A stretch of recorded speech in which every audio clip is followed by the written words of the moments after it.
4 years ago, if you were driving down a street in Melton, you'd find graffiti on just about everything you looked at.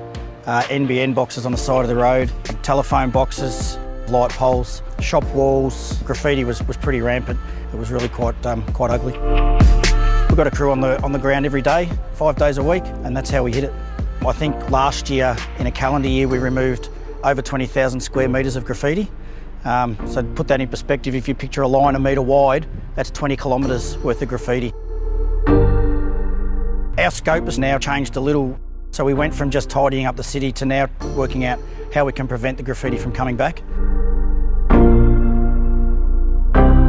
We received $25,000 from the Victorian Government, which we leveraged with over $50,000 in an education project that reached all the schools in our community. But what the grant enabled us to do was round out the project to reach lots of different community groups and all ages and stages, and engage them all with the idea of positive, fun street art in our civic spaces. There was an exhibition and a series of workshops by HaHa. There were 2 commissions, one on a large wall, one in a laneway, by well-known street artists and our young local artists. And there was a large education project that reached all the schools in the city. Often you'll find within councils the most prevalent form of graffiti is actually tagging, and it starts in the schools, and it starts on desks and lockers and toilet doors, and we call that toilet door graffiti, and then from there it can actually progress to the wider community. So the intervention program is designed to come in at that early age and shape attitudes and therefore behaviours. So really what we're looking at is preventing those young people from actually getting into the graffiti and being schooled by the older generation to do that as well. Every single student that walked into the library for the performance, the presentation, took note very, very quickly that it was something different, something new. They weren't fully aware of what the content was, but you could see very, very quickly, within moments of the introduction, that the hardest to reach of our community were engaged, were listening.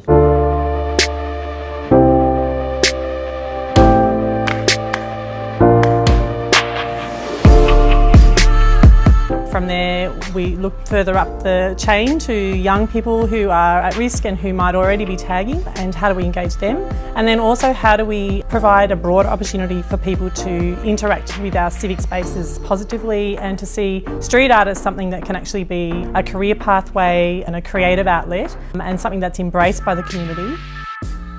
So this was, I guess, an opportunity for them to get a really considered piece up onto a wall, working with the crew as well. So it wasn't just what they thought looked good, it was also the aesthetic of the overall image too, which I hope helps the artistic journey later on too. What we learnt is that the community are open to street art and want to see more, and there was a really positive response to that. I think it contributes to a sense of community pride, because people see that if all there, they can see that something positive is being done in the neighbourhood. Look around us now, you can hardly see any graffiti. The only thing you can see on the wall now is that beautiful mural. I think we've only had 1 report of graffiti in here in the last 8 months, just over at the taxi stand over there. So prior to that, we were coming in here weekly, fortnightly, and removing massive amounts, kids' tags and things. It's really complemented what we do. It saved us, for starters, a bit of time and a bit of money in cleaning that. But there's some artists with their stuff on the wall now, which is also a bonus.